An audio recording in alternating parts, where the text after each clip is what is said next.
Engagement അല്ലേ കഴിഞ്ഞിട്ടുള്ളൂ. അപ്പോഴത്തേക്ക് അവിടെ പോകാൻ പറ്റില്ല, അവരുടെ അടുത്ത് സംസാരിക്കാൻ പറ്റില്ല, ഫോൺ ഫീസ് ചെയ്യാൻ പറ്റില്ല, കയ്യില്ലാത്ത ഡ്രസ്സ് ഇടാൻ പറ്റില്ല. ഇനി എന്നെ ഭരിക്കാൻ വന്നിട്ടുണ്ടെങ്കിലുണ്ടല്ലോ, ഇതാ ഈ ഒരു അധികാരത്തിന്റെ പുറത്തല്ലേ താൻ ഇത്രയും ഷോ ഇറക്കുന്നത്. കൊണ്ട് പൊയ്ക്കോടന്ന്. ഇത് വാടക വീടല്ലേ? ആ അതെ, ഞാൻ സ്കൂളിൽ പഠിക്കുമ്പോൾ തൊട്ട് ഇങ്ങനെ ഓരോ വീടായിട്ട് മാറിക്കൊണ്ടിരിക്കുക. ഞങ്ങൾ ബ്രോക്കറിൻ്റെ അടുത്ത് പറഞ്ഞതാണല്ലോ വാടക വീടാണ് കാര്യങ്ങളൊക്കെ. പിന്നെന്താ അങ്ങനെ ചോദിച്ചത്? ഇല്ല, ബ്രോക്കർ പറഞ്ഞാണ്, ഞാൻ ജസ്റ്റ് ചോദിച്ചെന്നുള്ളൂ. അല്ലെങ്കിൽ നമ്മൾ കിട്ടാൻ പോകുന്ന പെൺകുട്ടി വാടക വീട്ടിലാണെങ്കിൽ നമുക്ക് എന്താ ഇപ്പോൾ ഇവിടെ ഒന്നും ഇരിക്കുന്നില്ലല്ലോ. പിന്നെ നമ്മുടെ കാര്യങ്ങളൊക്കെ ബ്രോക്കർ പറഞ്ഞാണല്ലോ. ഇവിടെ അച്ഛനപ്പന്മാരായിട്ട് ഭയങ്കര സെറ്റപ്പാണ്. അതിൽ കുറേ പൈസ ഉണ്ടാക്കിയിട്ടുണ്ട്. ഈ അവിടെ വന്നിട്ട് കേളവത്ത് തറവാടിനെ കുറിച്ച് ചോദിച്ചാൽ മതി, ആരും പറഞ്ഞുതരും. അച്ഛൻ പ്രവാസിയാണ്, കുറേ ആയി ദുബായിൽ പോയിട്ടേ. അപ്പം എല്ലാവരത്തിനും വിചാരിക്കും ഇവിടെ നാട്ടിൽ സെറ്റാകാന്നൊക്കെ. പക്ഷെ ഓരോ പ്രാരാബ്ദം കാരണം പിന്നെയും പോവുക. മാക്സിമം എൻ്റെ പഠിത്തത്തിന് വേണ്ടി തന്നെയാണ് ചിലവാക്കിയിട്ടുള്ളതേ. അപ്പം അച്ഛനൊന്ന് നാട്ടിൽ കൊണ്ടുവരണം. എനിക്കിപ്പോൾ ജോലി കിട്ടിയിട്ടില്ലുള്ളൂ, ഒരു വീട് വെക്കണം. അതാ അപ്പം എൻ്റെ ഏറ്റവും വലിയൊരു ആഗ്രഹം എന്ന് പറയണത്. അല്ല, അപ്പോൾ തനിക്ക് ജോലിയും കാര്യങ്ങളൊക്കെ ഉണ്ട്, അതൊക്കെ. പക്ഷേ ഇതിപ്പോൾ വീടെടുത്ത് കൊടുക്കേണ്ട ആവശ്യമൊക്കെ ഉണ്ടോ? അല്ലെങ്കിൽ അതൊന്നും പെൺകുട്ടികളുടെ ഉത്തരവാദിത്തമല്ലല്ലോ. അല്ല, ഒരു അനിയനല്ലേ, അവൻ നോക്കില്ല അതൊക്കെ? അനിയൻ പഠിച്ചുകൊണ്ടിരിക്കുക.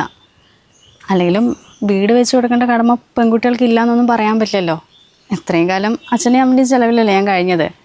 അപ്പോൾ ഒരു ജോലി കിട്ടുമ്പോൾ അതിനുള്ള സാലറി അവർക്ക് കൊടുക്കേണ്ടതൊരു മാന്യതയല്ലേ. പിന്നെ ഈ ആണ് പെണ്ണ് വേർതിരിച്ചിട്ടൊന്നുമല്ല ഞങ്ങളെ കണ്ടിരിക്കുന്നത്. രണ്ടാൾക്കും ഈക്വൽ റൈറ്റ്സ് തന്നെയാണ്. മോഡേൺ ചിന്താഗതിയാണല്ലോ. അല്ല, കുഴപ്പമില്ല, നല്ലതൊക്കെ തന്നെയാണ്. നമ്മുടെ കാര്യമൊക്കെ പറഞ്ഞതല്ലോ അല്ലേ? ഞാൻ ഒരു IT കമ്പനിയിലാണ് വർക്ക് ചെയ്യുന്നത്. നല്ല സാലറി ഉണ്ട്. നല്ല പറഞ്ഞാൽ അത്യാവശ്യം നല്ല തന്നെ ഉണ്ട്. പിന്നെ വീട്ടിലെ കാര്യങ്ങളൊക്കെ അറിയാലോ. കുറേ നെല്ലും കുരുമുളകും അടക്കിയായിട്ട് കുറേ കൃഷികളുണ്ട്. അതുകൂടാതെ ചെറിയ ചെറിയ ബിസിനസ്സുകളുണ്ട് കേട്ടോ. പിന്നെ ഒരു പെങ്ങളാ, ഒരു അത്യാവശ്യം നന്നായി കൊടുത്തിട്ട് കല്യാണം കഴിച്ചത്. ഇപ്പം അവളോട് ജോലിക്കൊന്നും പോകുന്നില്ല. അല്ല, അതിൻ്റെ ആവശ്യമൊന്നുമില്ല. പിന്നെ അമ്മ വീട്ടിലെ കാര്യങ്ങളൊക്കെ നോക്കിയിട്ട്, അതൊക്കെയാണ് നമ്മുടെ സെറ്റപ്പ്. ഓരോരുത്തർക്കും ഓരോ ബാക്ക്ഗ്രൗണ്ട് അല്ലേ. ഞങ്ങൾക്ക് പിന്നെ ഈ ഫാമിലി ആയിട്ട് ഈ സ്വത്തോ കാര്യങ്ങളൊന്നും കിട്ടാത്തതുകൊണ്ടേ നമുക്ക് വേണ്ടത് നമ്മൾ തന്നെ ഉണ്ടാക്കണം. അച്ഛൻ്റെ കാര്യം ഞാൻ പറഞ്ഞില്ലേ, പ്രവാസിയാണ്. അതേപോലെ എനിക്കിപ്പോൾ ജോലി കിട്ടിയിട്ടേ ഉള്ളൂ. അനിയൻ പഠിച്ചുകൊണ്ടിരിക്കുക. ഇനിയിപ്പോൾ അവൻ ഇറങ്ങിയിട്ട് വേണം ഒരു ജോലിയൊക്കെ നോക്കിയിട്ട്. അതേപോലെ അമ്മ ഇവിടെ അടുത്തൊരു ഷോപ്പിൽ പോകുന്നുണ്ട്. 4 ആളും വർക്കിംഗ് ആണ്. പക്ഷെ എന്നാലും ഇത്രയും കാലമായിട്ടൊരു വീടില്ല. അതാണ് ഏറ്റവും വലിയൊരു സങ്കടം. അല്ല, താൻ ഇവിടെ ഇരിക്കുന്നിടത്തോളം കാലം ജോലിക്ക് വയ്ക്കോ? ഇൻ കേസ് നമ്മുടെ കല്യാണം നടക്കുകയാണെങ്കിൽ പിന്നെ തനിക്ക് ജോലിക്ക് പോകേണ്ട ആവശ്യമൊന്നും ഉണ്ടാവില്ല കേട്ടോ. അല്ല, അതാണ് നമ്മുടെ ഒരു സെറ്റപ്പ്. അയ്യോ, ഇക്കാര്യം ഞാൻ ആദ്യം ബ്രോക്കറിൻ്റെ അടുത്ത് പറഞ്ഞതായിരുന്നു. കാരണം ഞാൻ അത്രയും പഠിച്ചിട്ട് കിട്ടിയൊരു ജോബാണല്ലോ. ഇപ്പോൾ ചെറുതാണെങ്കിലും വലുതാണെങ്കിലും പെൺകുട്ടികൾക്കൊരു സ്വന്തമായിട്ടൊരു വരുമാനം ഉണ്ടാകുക പറഞ്ഞാൽ അത് നമുക്കൊരു കോൺഫിഡൻസ് തന്നെയാണ്. അതുകൊണ്ട് ഞാൻ എന്തായാലും ഈ ജോലിക്ക് പോകും കേട്ടോ. ഇല്ല, ഞാൻ ജസ്റ്റ് പറഞ്ഞതേ ഉള്ളൂ. അല്ല, തനിക്കിപ്പോൾ അങ്ങനെയൊക്കെ തോന്നും. ഇൻ കേസ് നമ്മുടെ കല്യാണം കഴിഞ്ഞ് താൻ അങ്ങോട്ട് വരികയാണെങ്കിൽ ഈ ചിന്താഗതിയൊക്കെ പാടേം മാറും. അതെനിക്ക് ഉറപ്പാണ്. അങ്ങനെ മാറുകയാണെങ്കിൽ അവിടെ വന്ന് നോക്കാം. എന്തായാലും ഞാൻ ജോലിക്ക് പോകും. അതെനിക്ക് അത്രയും ഇമ്പോർട്ടൻ്റ് ആയിട്ടുള്ളൊരു കാര്യമാണ്. ആടാ, കഴിഞ്ഞു ആടെ വരും. അവന്മാരെ പെണ്ണ് കാണുമ്പോൾ തന്നെ എന്താ അത്രയും സംസാരം എന്ന് പറഞ്ഞിട്ട് കളിയൊക്കെ കൊണ്ടിരിക്കുക. അതങ്ങോട്ട് വരോ?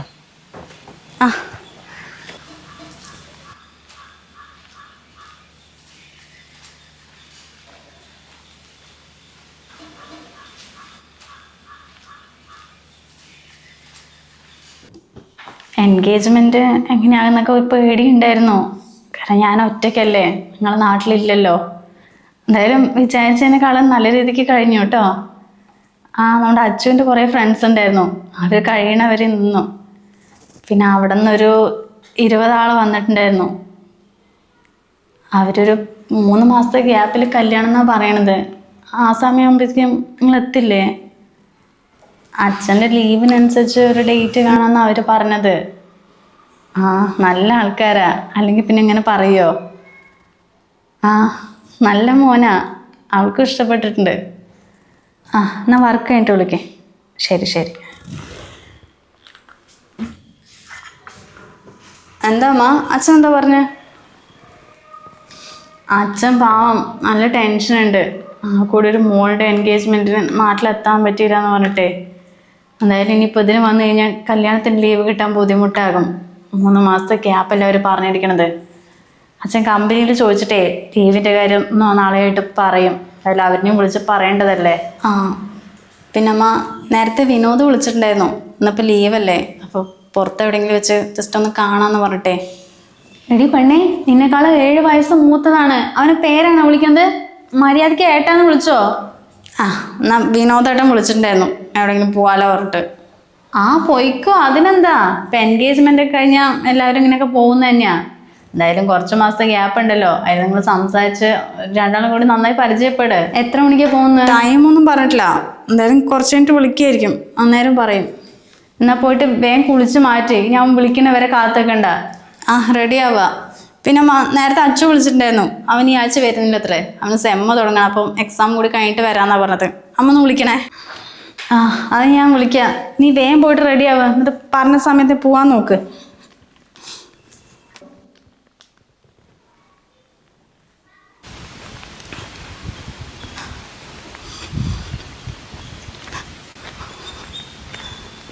നേരത്തെ എത്തിയോ? എന്താണത്? ഞാൻ വന്നിട്ട് 20 മിനിറ്റ് 40 സെക്കൻഡായി. അല്ല, തന്നോട് എത്ര മണിക്ക് വരാനാണ് പറഞ്ഞേ? വിളിച്ച സമയത്ത് ഞാൻ ഇറങ്ങിയതായിരുന്നു. പിന്നെ വീട്ടിൻ്റെ അവിടെ നിന്ന് ടൗണിലേക്കുള്ള ബസ് ഉണ്ടായിരുന്നില്ല. അല്ല, എന്നിട്ട് ഇപ്പം എങ്ങനെ വന്ന്? ബസ്സകത്ത് നിൽക്കുമ്പോൾ അനിയൻ്റെ ഒരു ഫ്രണ്ട് വന്നിട്ടുണ്ടായിരുന്നു. അവൻ ടൗണിൽ കൊണ്ട് വിട്ടതാ. പിന്നെ അവിടെ നിന്ന് ഇവിടേക്കുള്ള ബസ്സിൽ വന്നിട്ട് ഇപ്പം നടന്നു വന്നതാ. അനിയൻ്റെ ഫ്രണ്ടിൻ്റെ ബൈക്കിലോ? ആരോട് ചോദിച്ചിട്ട്? എടാ, ഒന്നിനും കൂടെ നമ്മുടെ എൻഗേജ്മെൻറ്റ് കഴിഞ്ഞല്ലേ, മറ്റുള്ളവരുടെ ബൈക്കിൽ കയറുന്നതിന് മുമ്പ് എന്നോട് ആരും അനുവാദം ചോദിക്കണ്ടേ? ആ ഒരു കോമൺ സെൻസ് ഒന്നും നിനക്കില്ല? വിനോദ് തന്നെയല്ലേ പറഞ്ഞു എവിടെ നിൽക്കണം, എത്രയും പെട്ടെന്ന് വാന്നുള്ളത്. എനിക്ക് അവിടെ നിന്നാണെങ്കിൽ ബസ്സും കിട്ടിയില്ല, ഓട്ടോ നോക്കിയിട്ട് കണ്ടുമില്ല. അതുകൊണ്ടാണ് ഇവൻ്റെ ബൈക്ക് കിട്ടിയപ്പോൾ ഞാൻ കയറി വന്നത്. അല്ലെങ്കിലും എൻ്റെ അനിയൻ്റെ ഫ്രണ്ട് പറഞ്ഞാൽ എനിക്ക് അനിയനെ പോലെ തന്നെയാണ്. വീട്ടിൽ എന്ത് കാര്യം ഉണ്ടെങ്കിലും അവർ വരും. ഇനി എൻ്റെ കോളേജിലൊക്കെ എന്തെങ്കിലും ഫംഗ്ഷൻ ഉണ്ടെങ്കിലോ പെട്ടെന്ന് എന്തെങ്കിലും അത്യാവശ്യം ഉണ്ടെങ്കിൽ അവരൊക്കെ തന്നെ കൊണ്ടുവിടാറുള്ളത്. അതിനിപ്പോൾ ഇത്രയും പറയേണ്ട കാര്യമൊന്നുമില്ല കേട്ടോ. ചേട്ടാ, എനിക്കിതൊന്നും ഇഷ്ടമല്ല. അതൊക്കെ മനസ്സിലാക്ക്. അതിന് ഞാൻ എന്ത് ചെയ്തു എന്നാ? എൻ്റെ അനിയൻ്റെ പ്രായമുള്ള ഒരു കുട്ടിൻ്റെ കൂടെ ബൈക്കിൽ വന്നതാണോ? ഗീതു, വെറുതെ എൻ്റെ പ്രഷർ കയറ്റാൻ നിൽക്കല്ലേ. എടി, ഞാൻ കെട്ടാൻ പോകുന്ന കണ്ടാൻ ബൈക്കിൽ കയറി വരുന്നത് ഞാൻ നോക്കിക്കണ. ഇനി മേലാണ് നീ ആവർത്തിച്ചിട്ടുണ്ടെങ്കിലല്ലേ. എടി, എന്ത് ഡ്രസ്സാണ് നീ ഇട്ടിട്ട് വന്നത്? നിനക്ക് വേറൊന്നുമില്ലേ? ഈ ഡ്രസ്സിന് എന്താ കുഴപ്പം? എടി, എൻ്റെ കുടുംബത്തിലൊരു അന്തസ്സുണ്ട്. അമ്മയും പെങ്ങളും ഇത്രയും കാലം അതിനനുസരിച്ചാണ് നടന്നത്. എത്ര പൈസ ഉണ്ടായാലും അതിലൊരു മാറ്റം അവർ വരുത്തിയിട്ടില്ല. ഞാൻ ജോലി ചെയ്ത IT കമ്പനിയിലേ നിന്നെക്കാളും മോഡേൺ ആയിട്ടുള്ള ഒരുപാട് പെൺകുട്ടികളുണ്ട്. അതൊന്നും വേണ്ട വെച്ചിട്ട് ഈ വാടക വീട്ടിൽ കഴിയുന്ന നിന്നെ കെട്ടാൻ തീരുമാനിച്ചതേ നീ ഞാൻ പറയുന്നത് കേൾക്കും പറഞ്ഞിട്ടോ. അല്ലെങ്കിൽ ബാക്കി കൂടെ പറ. എൻ്റെ വിനോദേ, ഈ ഡ്രസ്സിങ് ഒക്കെ ഓരോരുത്തരുടെ ഇഷ്ടമാണ്. അത് മറ്റുള്ളവർക്ക് വേണ്ടി മാറ്റാനൊന്നും കഴിയില്ല. അല്ലെങ്കിലും ഇതിപ്പോൾ അത്ര ബോറിംഗ് ആയിട്ടുള്ള ഡ്രസ്സൊന്നും അല്ലല്ലോ. എനിക്കിഷ്ടമല്ല, പോരെ. ഞാൻ കല്യാണം കഴിക്കാൻ പോകുന്ന പെൺകുട്ടി മാന്യമായിട്ട് ഡ്രസ്സ് ഇട്ട് അടങ്ങി ഒതുങ്ങി നടക്കണം. അല്ലാതെ ഇമ്മാതി ഗീതു, ഇപ്പോഴേ ഞാൻ പറയാ, ഇതൊന്നും എനിക്ക് ഇഷ്ടമല്ല. വിനോദേ, കുറെ നേരമല്ലോ താൻ എൻ്റെ ഇഷ്ടം പറഞ്ഞുകൊണ്ട് നടക്കാൻ തുടങ്ങിയിട്ട്. അപ്പം ഞാൻ എന്താ ഒരു ഇഷ്ടവും ആഗ്രഹമൊന്നും ഇല്ലാത്ത വെറും മരപ്പാവയാ? വെറുതെ എൻ്റെ പ്രഷർ കൂട്ടാൻ നിന്നാണ്ടല്ലോ. സഞ്ജു പറയ്, ജോലി കിട്ടിയോ? TCS-ലാ? കൺഗ്രാറ്റ്സ്ഡാ. നമ്മളെന്ത് സാധാരണ ഒരു കമ്പനിയിൽ പോകണോ? ഇല്ല, ബാക്കിയുള്ളവരൊക്കെ നോക്കുന്നുണ്ട്, കിട്ടിയിട്ടില്ല. എന്തായാലും നീ എപ്പോഴും ജോയിൻ ചെയ്യണേ? അതിനു മുമ്പ് ഒരു പാർട്ടി വേണേ. ഓക്കെ, നമ്മുടെ ഗ്രൂപ്പിലിട്. ഞാനിവിടെ എൻ്റെ വുഡ്ബിൻ്റെ അടുത്ത് സംസാരിക്കാൻ വന്നിരിക്കുക. ഞാൻ പറയാം. ശരി, നീ പ്ലാൻ ചെയ്തിട്ട് വിളിക്ക്. ഓക്കേടാ.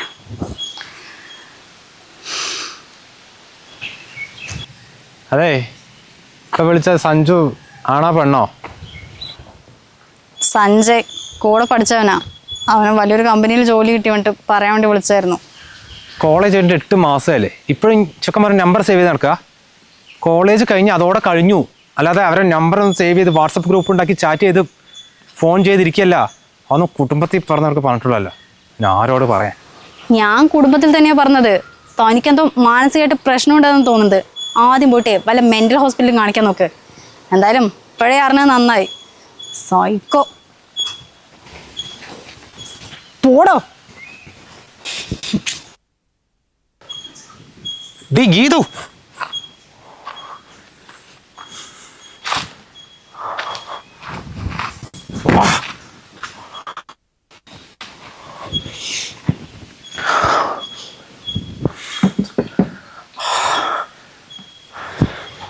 എന്താടി മോളെ, നീ ഇപ്പൊ അരമണിക്കൂർ മുമ്പല്ലേ അവനെ കാണാൻ പോയത്?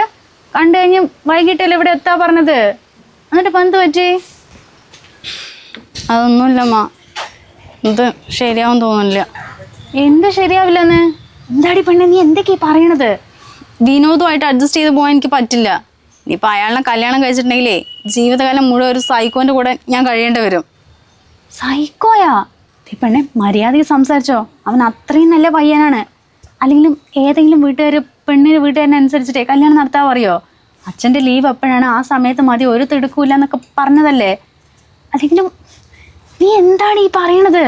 അമ്മ പുറമേ നിങ്ങളുടെ അടുത്ത് സംസാരിക്കുമ്പോഴൊക്കെ നല്ല ക്യാരക്ടർ ആയിരിക്കുക, പക്ഷെ ഒന്ന് അടുത്ത് പെരുമാറുമ്പോഴല്ലേ യഥാർത്ഥ സ്വഭാവം മനസ്സിലായത്.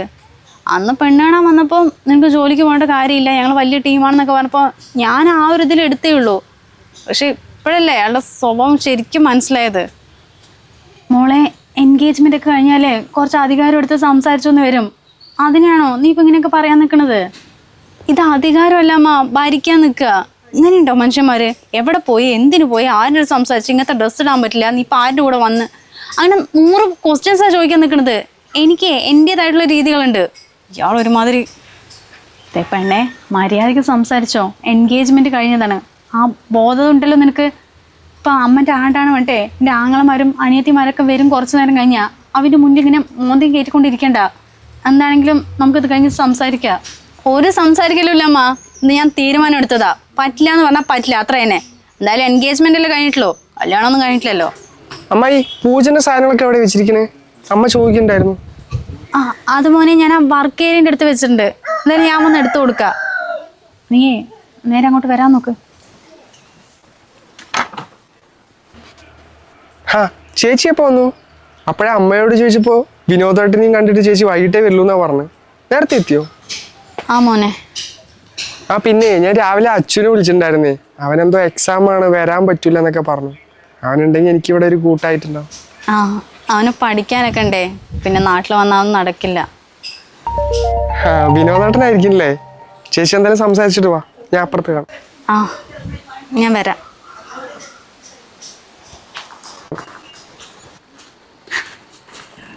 ഗീതു, എടാ സോറി കേട്ടോ. ഞാനേ അപ്പോഴത്തെ ഒരു ഇതിൽ എന്തോ ഒരിക്കലും നിന്നോട് അങ്ങനെ പറയാൻ പറ്റില്ലായിരുന്നു. എൻ്റെ കയ്യിൽ നിന്ന് പോയതാ. നീയൊന്നും വിചാരിക്കല്ലേ, സോറി. എന്തൊക്കെ സിറ്റുവേഷൻ ആണെങ്കിലും മറ്റുള്ളവരെ ഹേർട്ട് ചെയ്യുന്ന രീതിക്കാണോ സംസാരിക്കുക? വിനോദ് അത്യാവശ്യം പഠിച്ച നല്ല ജോലിയൊക്കെ ഉള്ളതല്ലേ. എന്താണെങ്കിലും ഒരു പെൺകുട്ടിൻ്റെ അടുത്ത് സംസാരിക്കുമ്പോൾ ആ ഒരു മാന്യതയിൽ വേണ്ടേ? എടോ സോറി പറഞ്ഞില്ലേ, അത് വിട്, എന്ന് പറ്റിപ്പോയതാ. അല്ല നീ ഇപ്പം എവിടെയുള്ളേ? തറവാട്ടിലൊരു പരിപാടി ഉണ്ട്. ഇപ്പോൾ വിനോദിനെ കാണാൻ വേണ്ടിയാണ് ഞാൻ അങ്ങോട്ട് വന്നത്. അമ്മയൊക്കെ രാവിലെ ഇവിടെ എത്തി. തറവാട്ടിൽ എന്ത് പരിപാടി? അത് ഇന്ന് മുത്തശ്ശിൻ്റെ ആണ്ടാ, അപ്പോൾ എല്ലാ കുടുംബക്കാരും വന്നിട്ടുണ്ട്. അല്ല അതാ താൻ എന്നോട് പറയാത്തേ? അതൊന്ന് നേരിട്ട് കാണുമ്പോൾ പറയാമെന്ന് വിചാരിച്ചതാ, പിന്നെ പറയേണ്ട ഒരു സിറ്റുവേഷൻ ആയിരുന്നില്ലല്ലോ. ഈ ആണ്ടെന്ന് പറയുന്നത് ഒരു ദിവസം കൊണ്ട് തീരുമാനിച്ചൊന്നല്ലല്ലോ. നിനക്കൊന്ന് ഫോണിലൂടെ എന്നോട് പറഞ്ഞോടാരെ. അല്ലാതെ ഇന്നത്തെ പരിപാടി ഇന്ന് എന്നോട് പറയാൻ പറ്റുന്നത് എന്താ ചെയ്തത്? ആണ്ട് തന്നെയല്ലേ, പിന്നെ നമ്മുടെ വീട്ടിലൊന്നും അല്ല, തറവാട്ടില്ല. അതാ പിന്നെ പറയാതിരുന്നത്. എപ്പോഴാണെങ്കിലും ജസ്റ്റ് ഒന്ന് സൂചിപ്പിച്ചാൽ പോരെ? നീ വെറുതെ എൻ്റെ പ്രഷർ കയറ്റാൻ നിൽക്കല്ലേ. ഞാൻ മര്യാദയ്ക്ക് നിന്നോട് സോറി വിളിച്ച് പറഞ്ഞതല്ലേ. ഒന്നിനും നമ്മുടെ എൻഗേജ്മെൻറ്റ് കഴിഞ്ഞല്ലേ, അതിന് ശേഷം നീ എവിടെയെങ്കിലും പോവുകയാണെങ്കിലും വരികയാണെങ്കിലും എന്നോട് വിളിച്ച് അനുവാദം ചോദിക്കണം. ഇതൊക്കെ ഞാൻ നിന്നോട് പ്രത്യേകിച്ച് പറയണോ? എൻ്റെ വിനോദേ, ഇതെന്താ ഇങ്ങനെ പല പോലീസുകാർ ക്വസ്റ്റ്യൻ ചെയ്യണ പോലെ ഓരോന്ന് പറയാൻ നിൽക്കണത്? ഞാൻ എൻ്റെ കുടുംബത്തിലൊരു ഫംഗ്ഷന് വേണ്ടി വന്നതാ, അല്ലാണ്ട് കണ്ടവൻ്റെ കൂടെ പോയതല്ല. എന്താണ് പറഞ്ഞത്? ഇതും എന്നെക്കാലം 6-7 വയസ്സ് മൂത്താണ് ഞാൻ. ആ ഒരു ബഹുമാനത്തിന് സംസാരിക്കും. ചേച്ചി വലിയച്ഛൻ വിളിക്കുന്നുണ്ട്. ആ ഞാൻ ഇപ്പോൾ വരാം. ഓക്കെ. എന്താടി അവിടെ നിന്ന് ഒരു ആണ്ട് സൗണ്ട് കേട്ടത്? അല്ല നീ അവിടെ എത്ര ആൾ വന്നിട്ടുണ്ട്? ഒന്ന് പറ, അതിൽ എത്ര ആണുങ്ങളുണ്ടോ? എടാ നാറി വിനോദേ, നിന്റെ കോണോത്തെ തറവാട്ടിന് മഹിമ എനിക്ക് ഇപ്പോഴാണ് മനസ്സിലായത്. ഇനി മേലെ എൻ്റെ ഫോണിക്ക് വിളിച്ചിട്ടുണ്ടെങ്കിലല്ലോ. നീ എന്താ എന്നെ വിളിച്ച് മാറിയെന്നോ? നിന്നെ അതൊന്നുമല്ല വിളിക്കേണ്ടത്, പക്ഷെ എൻ്റെ സംസ്കാരം കൊണ്ട് ഞാൻ അവിടെ നിർത്തിയതാ. നീ ആരോടാ സംസാരിക്കുന്ന എനിക്കറിയില്ല, ഞാൻ അനുഭവിക്കാൻ കിടക്കുന്നേ ഉള്ളൂ. ഡാ നിർത്തടാ. നീ തന്നൊരു ഫോണും എൻഗേജ്മെന്റ് റിങ്ങും ഞാൻ നാളെ തന്നെ നിന്റെ വീട്ടിലേക്ക് എത്തിക്കുന്നുണ്ട്. വെച്ചിട്ട് പോടാ. ഇനി മേലാൽ ഈ പേരും പറഞ്ഞ എൻ്റെ പുറകെ വന്നാണ്ടല്ലോ.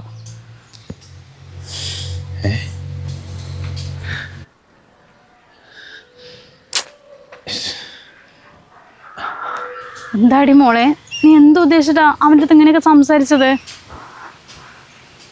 അമ്മ, ഇത് എൻ്റെ ജീവിതമാണ്. കല്യാണത്തിന് മുമ്പ് ഒരാളുടെ സ്വഭാവം എങ്ങനെയാണെന്ന് അറിഞ്ഞാലേ ആ സ്പോട്ടിൽ അയാളെ ഒഴിവാക്കല്ലേ വേണ്ടത്. അല്ലാണ്ട് ഈ സൈക്കോനെ കെട്ടിയ ജീവിതകാലം മുഴുവൻ ഞാൻ എൻ്റെ ലൈഫ് സ്പോയിൽ ചെയ്യണ. അതിനു വേണ്ടി തന്നെ അമ്മ ഈ എൻഗേജ്മെൻ്റ് ഒക്കെ നടത്തുന്നത്. അത് ആദ്യം ഒന്ന് മനസ്സിലാക്ക്. പെണ്ണുകാണൽ ചടങ്ങിലെ ആ കുറച്ച് മിനിറ്റുകൾ കൊണ്ട് ഒരാളുടെ സ്വഭാവം അളക്കാനാവില്ല.